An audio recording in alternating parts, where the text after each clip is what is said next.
Hello et bienvenue dans cette toute nouvelle vidéo. Aujourd'hui ça va être une vidéo un petit peu particulière parce que comme tu as pu le voir dans le titre, aujourd'hui on va pas parler de notions. Je vais revenir aujourd'hui sur ma retraite méditative. Je suis partie pendant 2 semaines coupée du monde pour déconnecter totalement.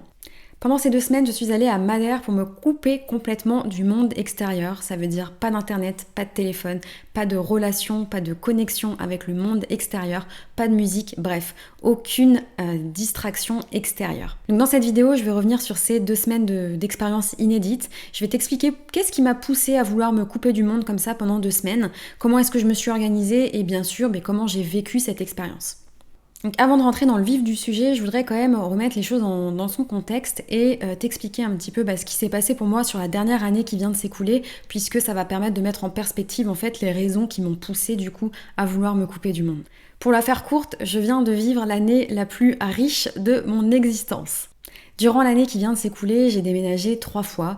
J'ai également vendu un appartement pour en acheter un autre, géré les rénovations avant la mise en location. J'ai également quitté mon job salarié, j'ai construit entièrement mon site web. J'ai également créé ma chaîne YouTube, j'ai fait toute la refonte de ma formation Notions simplifiées. J'ai également préparé et fait 2 lancements, 3 si on compte celui qui arrive le 9 novembre. J'ai construit et mis en ligne tous mes tunnels de vente et également migré ma micro-entreprise en société. Tout ça bien sûr en continuant de poster régulièrement sur les réseaux sociaux, Instagram, YouTube et ma newsletter, et bien évidemment sans compter les projets annexes et toutes les collaborations que j'ai pu réaliser tout au long de l'année. Bref, tu l'as compris, l'année a été extrêmement riche en émotions et en projets. Les portes de ma formation Notions simplifiées réouvrent le 9 novembre, uniquement pour les personnes inscrites sur la liste d'attente. Donc si tu as envie de nous rejoindre, n'hésite pas, je te mets toutes les informations en description de cette vidéo et surtout pense bien à t'inscrire sur la liste d'attente. Après mon lancement de septembre dernier, j'ai vraiment commencé à me sentir extrêmement fatiguée. Pourtant, je dormais plutôt bien et j'étais loin de travailler 50 ou 60 heures par semaine. Si tu me suis sur Instagram, d'ailleurs, tu le sais, mes journées, elles avoisinent plutôt autour de 4-5 heures de travail par jour et ça 4 à 5 fois par semaine. Donc concrètement, j'étais pas vraiment en suractivité. La fatigue ne venait pas de là. Tu le sais aussi, j'aime traquer un certain nombre d'indicateurs dans ma vie et ça je le fais du coup grâce à Notion dans mon planning hebdomadaire et quotidien dans lequel j'indique en fait je fais des relèves en fait de certains indicateurs tels que mon tracker d'habitude, mais je relève également mon degré d'énergie et mon humeur globale sur la journée. En analysant un petit peu les résultats de ce tracker, en fait, j'ai remarqué que depuis août, finalement, mes habitudes et ces indicateurs commençaient vraiment à se dégrader. J'ai en plus une barre de progression de couleurs, donc du vert orange jusqu'au rouge, donc qui permet finalement visuellement de vite se rendre compte si on est plutôt au top ou pas.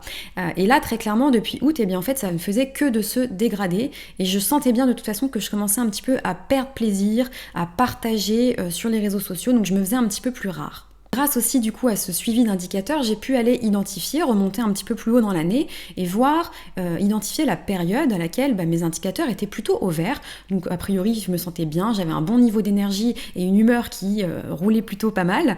Et ça m'a permis en fait de mettre en comparaison en fait ces 2 périodes de l'année pour venir analyser qu'est-ce qui se passait quand finalement mes indicateurs étaient bons et au contraire qu'est-ce que je n'avais plus ou qu'est-ce que je faisais différemment au moment où ces indicateurs étaient mauvais. En faisant cette analyse, en creusant les indicateurs et en comparant finalement ces 2 périodes, je me suis rendu compte que la grosse différence c'était que sur les périodes où j'étais bien, ma présence sur les réseaux sociaux et principalement Instagram était bien plus limitée et contrôlée.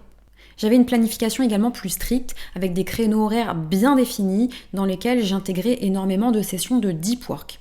Mais aussi, et pas que, puisque je fais vraiment aller creuser également dans les habitudes, tout simplement, à cette période où j'allais bien, je méditais tous les jours.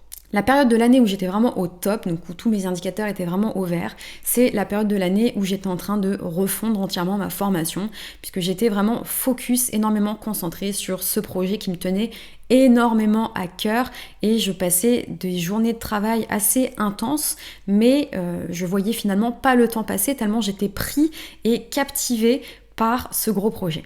En creusant un petit peu plus loin dans l'analyse, j'ai aussi identifié du coup quels étaient les moments forts un petit peu de mon année et j'ai fait le parallèle avec mon journaling et avec également mes différents projets et objectifs pour me rendre compte de où est-ce que j'étais occupée, qu'est-ce que j'étais en train de faire sur ces périodes-là où j'allais vraiment très bien. Et en fait, j'ai remarqué quelque chose et sans surprise, finalement, j'avais peut-être oublié, mais j'ai remarqué que ces périodes-là où j'étais vraiment très très très bien dans ma vie, les indicateurs étaient au vert, c'est des périodes où j'étais concentrée, focus sur un projet qui me tenait à cœur. Ce qui s'est passé, c'est qu'en fait, finalement, après mon gros lancement de juin 2021, je n'avais plus réellement de gros projets sur lesquels concentrer mon attention et du coup me mettre en mode focus, puisque le gros des challenges de l'année avait été accompli sur les 6 premiers mois finalement de l'année. Et du coup, en fait, je me suis laissée basculer petit à petit dans la surconsommation de réseaux sociaux. Alors, je vais pas te faire un long topo sur les dangers des réseaux sociaux sur ta santé mentale. Je pense que tout le monde commence à être plus ou moins alerte sur ces sujets. C'est simplement mon constat. Je ne m'en suis pas rendu compte, mais petit à petit, j'ai vraiment basculé dans cette surconsommation et dans cette gratification immédiate. Tu sais, quand on est vraiment plongé dedans, on se dit c'est chouette, j'ai des résultats, du coup, je vais en faire plus. Et plus tu en fais, plus tu as de gratification. On n'est pas fou. Les applications sont construites pour capter ton attention, puisque c'est leur modèle économique. Mais même si tu es alerte par rapport à ce type de danger, même si tu sais comment fonctionnent ces plateformes, eh bien en fait il est très difficile de ne pas tomber dans ce piège. Et donc toute cette spirale de gratification immédiate, elle agit sur ton cerveau comme une drogue, et donc comme un drogué, tu en redemandes toujours plus.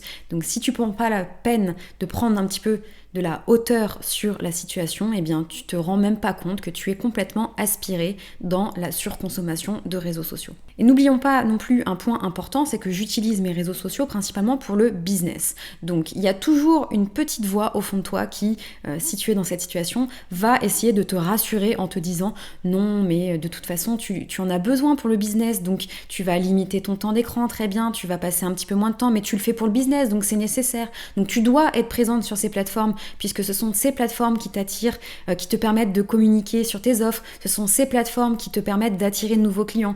Oui, effectivement, mais le travers, c'est de laisser cette petite voix te déculpabiliser et de perdre totalement le contrôle de ta présence sur ces réseaux sociaux. Donc finalement, après toute cette analyse, le constat, il était double. Premièrement, je me suis rendu compte, même si je le savais inconsciemment au fond de moi, mais là du coup ça a vraiment mis des preuves sur ce que je pensais, c'est que les périodes où je me sens bien, les périodes où je me sens épanouie, en pleine forme, où j'ai un bon niveau d'énergie, ce sont les périodes pendant lesquelles je suis concentrée sur des projets qui me tiennent à cœur et que je suis 100% concentrée, sans distraction, pour accomplir ces projets. Là, c'est les périodes où je me sens le mieux.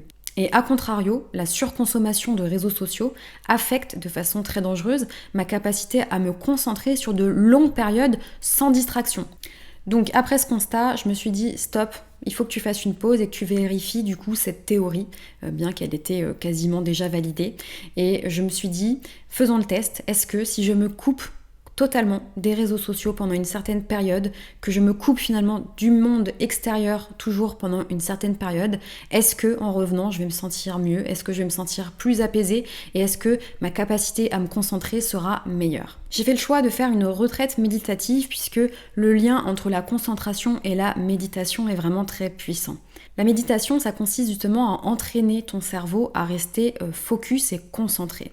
On pense souvent à tort que méditer, c'est juste, on va s'asseoir, on va s'allonger et puis on va attendre finalement que le temps passe. On pense également à tort que le but de la méditation, c'est de couper son cerveau de toute pensée. Et c'est pas du tout ça. Vraiment, la méditation, c'est un exercice dans lequel tu vas vraiment observer ce qui se passe à l'intérieur de toi. Et l'exercice consiste à justement identifier rapidement quand ton cerveau divague et à te reconcentrer sur l'observation, sur le moment présent. Et avec la pratique, bien sûr, tu vas devenir de plus en plus à l'aise et les périodes où tu vas réussir à rester concentré vont être de plus en plus longues. Et je pense que expliqué comme ça, tu vois tout de suite, bien sûr, le lien avec la concentration. Puisqu'en fait, si tu as du mal à méditer, bien souvent, c'est que tu as du mal également à te concentrer et que tu passes souvent d'une tâche à l'autre, que tu es très distrait ou distraite. C'est souvent vraiment en lien. En tout cas, moi, c'est ce que j'ai observé. Pendant ces périodes où j'étais un petit peu down, et j'arrivais tout simplement plus à me concentrer. Mon cerveau était très distrait, je ne méditais plus de toute façon, et finalement je n'arrivais plus à me concentrer sur un projet en profondeur, puisque j'étais constamment distraite et j'avais systématiquement envie d'aller checker ce qui se passait sur mes réseaux sociaux. Donc, au programme de cette retraite méditative de 2 semaines, l'objectif était simple, zéro internet, zéro réseaux sociaux, zéro email, zéro connexion avec l'extérieur, pas de musique, pas de finalement pas aucun input venant de l'extérieur. Bien sûr, avant de partir, j'avais prévenu toute ma famille et mes proches que j'allais être complètement injoignable pendant 2 semaines pour que personne ne s'inquiète. Niveau business, j'ai également prévenu ma communauté que je m'absentais pendant ces 2 semaines et que je serais complètement injoignable et j'ai tout simplement mis tous mes systèmes en mode pilote automatique. J'ai fait le choix également de ne rien programmer en termes de contenu. C'est un choix volontaire puisque le but de cette expérience était aussi de me rendre compte, d'analyser à mon retour quel était finalement l'impact de cette coupure un peu brutale et radicale sur mes résultats business. Donc de pouvoir mettre en lien, en perspective finalement, est-ce que finalement c'est vrai que plus je suis présente sur mes réseaux sociaux, eh bien plus j'ai de résultats. Et bien que ce soit pas l'objet de cette vidéo de rentrer dans ce type d'analyse et de résultats, je peux vraiment t'assurer que c'est surprenant et encourageant. Dimanche 10 octobre, j'ai absolument tout coupé. Mon ordinateur, mon téléphone, mes réseaux sociaux, j'ai absolument tout débranché. Je me suis déconnectée et je n'ai réouvert mon téléphone et mon ordinateur que le lundi 25 octobre. Avec mon mari, on est parti du 13 au 20 octobre à Madère pour déconnecter totalement et j'ai donc fêté mes 32 ans complètement coupée du monde extérieur. J'aurais pu finalement décider de couper uniquement pendant la période où on a séjourné à Madère, mais je voulais en fait avoir cette période de tampon avant et après pour un petit peu m'acclimater et puis j'avais envie vraiment de vivre une expérience un peu plus significative et de pas juste couper pendant une semaine. Le programme, il était simple, c'était méditer, réapprendre à ne rien faire et donc à s'ennuyer et de longues randonnées pour faire des marches méditatives. On avait préparé le planning de nos journées sur Notion et j'avais pris le soin du coup d'imprimer ces plannings avant de partir pour être sûre de ne pas avoir cette tentation d'aller fouiner sur internet pour trouver entre guillemets des randonnées à faire au cours du séjour. Non, là tout était prêt, on savait exactement quelle randonnée on allait faire quel jour, comme ça aucune tentation possible de devoir aller checker sur internet où se trouve telle ou telle randonnée, etc., etc.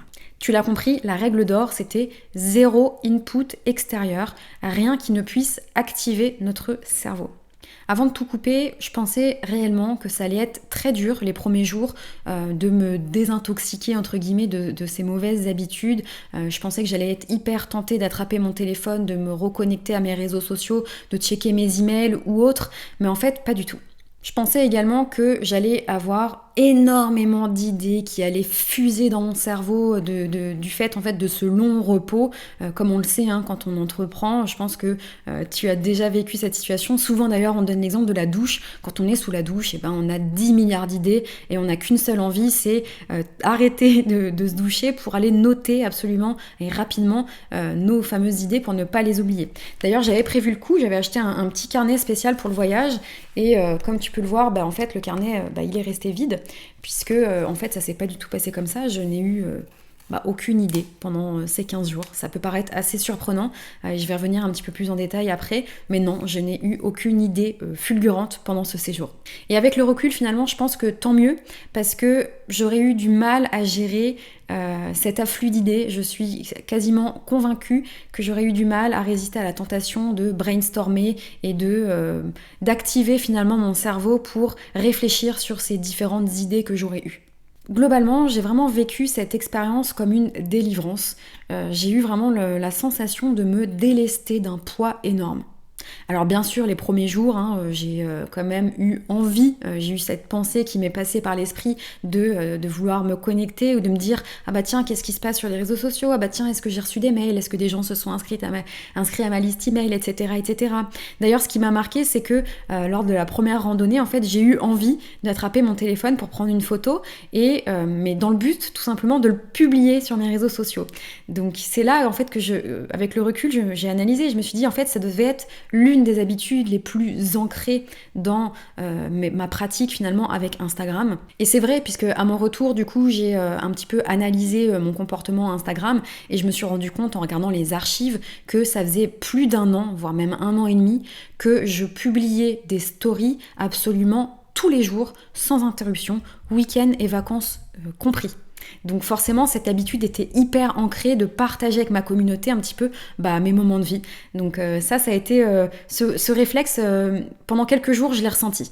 Ce qui m'a fait énormément de bien, c'est que pendant ces jours, j'ai vraiment appris, ou plutôt réappris, à ne rien faire et à m'ennuyer finalement, à observer tout simplement les moments de vie, à contempler des paysages sans avoir à prendre de photos, donc finalement à contempler le paysage avec mes yeux et plus à travers mon téléphone. Je me suis un peu désintoxiquée aussi du coup, comme je viens de le dire, de l'envie de tout partager avec le reste du monde. J'ai réappris à respirer, des choses toutes simples de la vie.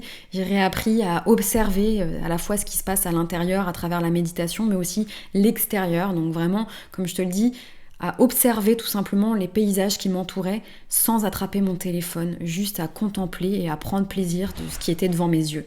D'ailleurs, avant de partir, je m'étais imaginé pendant cette retraite méditative tourner, prendre des petits shots de vidéos dans l'optique en fait de l'utiliser ou pas, mais je m'étais dit que ça pourrait servir à en faire un vlog par exemple.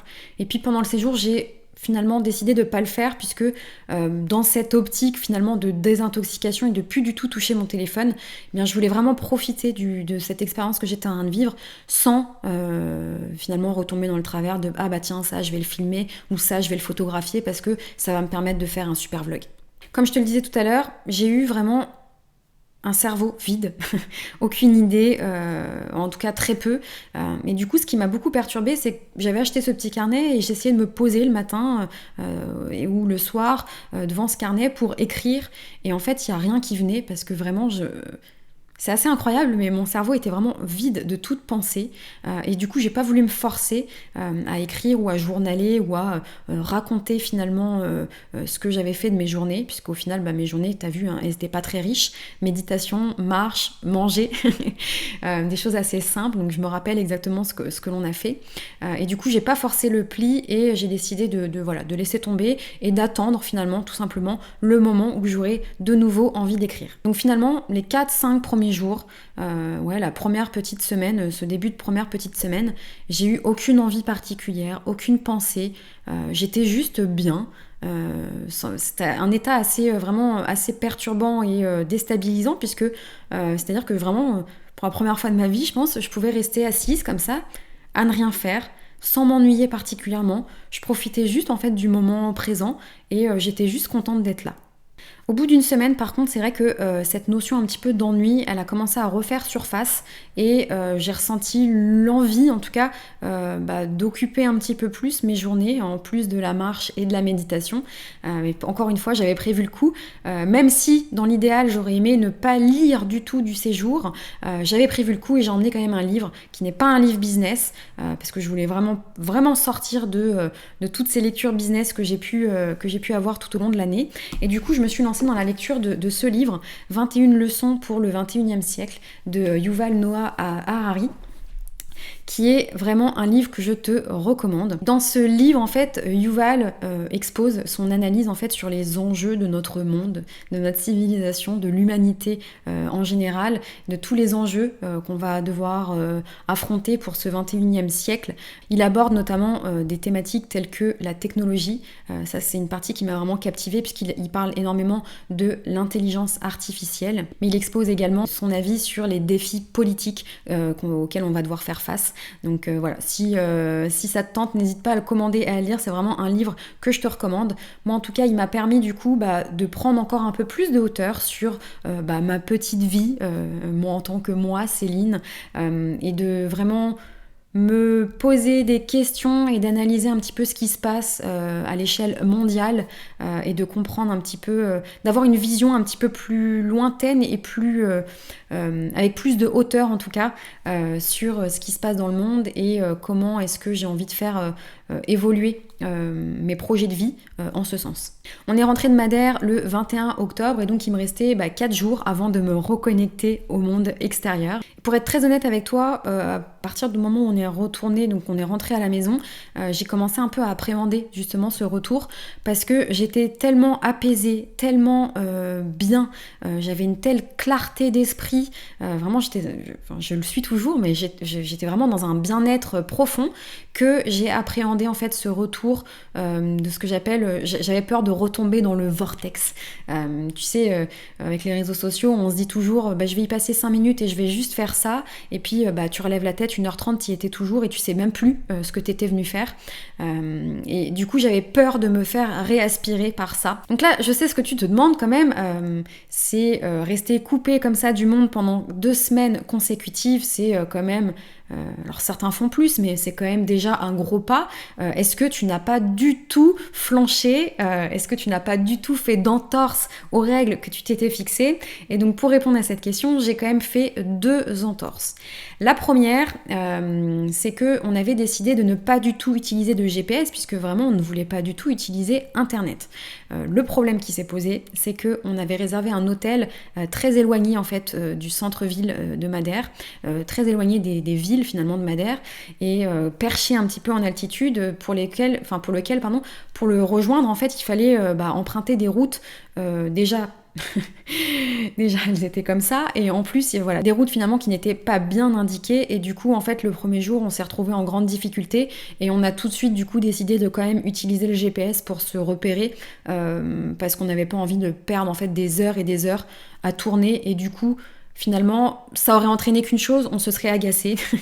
Et du coup, on voulait pas s'agacer parce qu'on voulait rester dans cet état d'apaisement. Donc on a quand même décidé pendant notre semaine à Madère d'utiliser le GPS.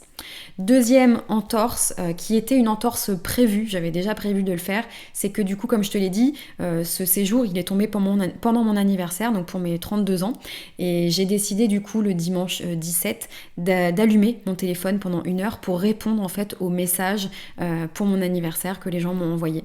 Donc j'ai fait cette entorse, mais elle était déjà finalement prévue avant ces jours. Pour résumer, comme tu l'as compris, je pense, c'était vraiment une expérience inoubliable que je compte reproduire de façon régulière dans les prochains mois.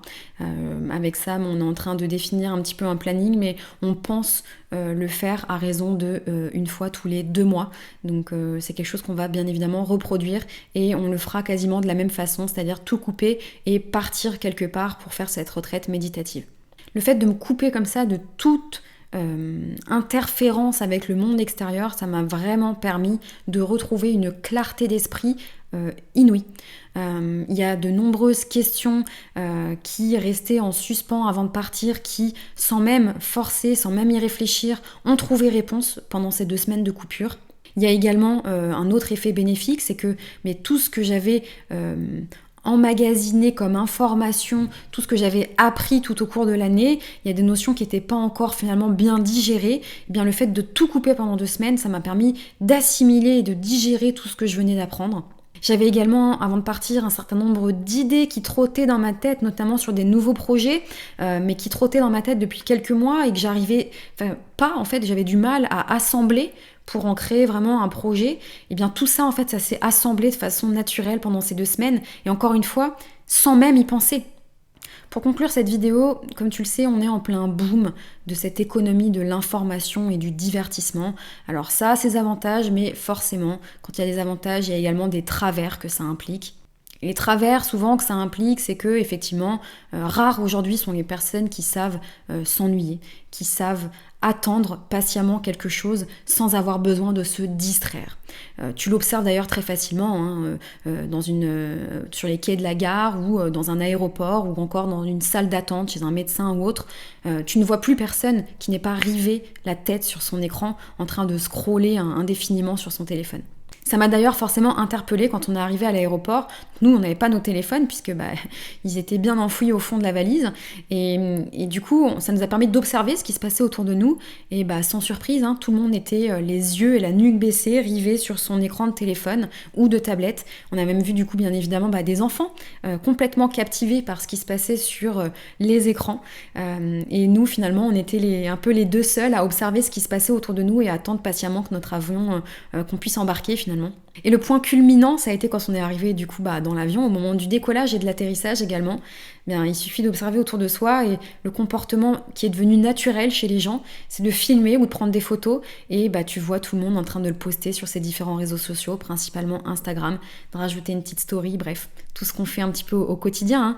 Mais c'est vrai que le fait de ne pas avoir son téléphone, ça permet d'observer et de se rendre compte, de prendre l'ampleur en fait de toutes ces nouvelles façons de faire dans notre monde actuel. L'attention est devenue l'or mondial et pourtant on accepte tous et toutes aujourd'hui de l'offrir gratuitement pour s'échapper, pour s'extirper de notre vie réelle. Je te propose d'ailleurs un exercice très simple. Attrape ton téléphone, regarde le rapport d'activité sur ton téléphone et comptabilise le temps que tu passes sur tes différents réseaux sociaux par semaine, par mois. Fais un rapport et ramène ce temps au chiffre d'affaires que tu génères tous les mois. Et demande-toi, avec ce chiffre qui apparaît sur ta calculette, est-ce que c'est ça la vraie valeur de mon temps ou est-ce que ça mérite d'être optimisé ? Je suis curieuse, dis-moi en commentaire ce que tu as pensé de cette vidéo. Est-ce que tu estimes que tu passes trop de temps sur les réseaux sociaux ? Si la réponse est oui, qu'est-ce que tu comptes faire à partir d'aujourd'hui pour remédier à ça ? Si cette vidéo t'a plu, n'hésite pas également à la liker et à t'abonner à la chaîne. En attendant, je te souhaite une belle journée et je te dis à très vite pour une prochaine vidéo. Ciao ciao.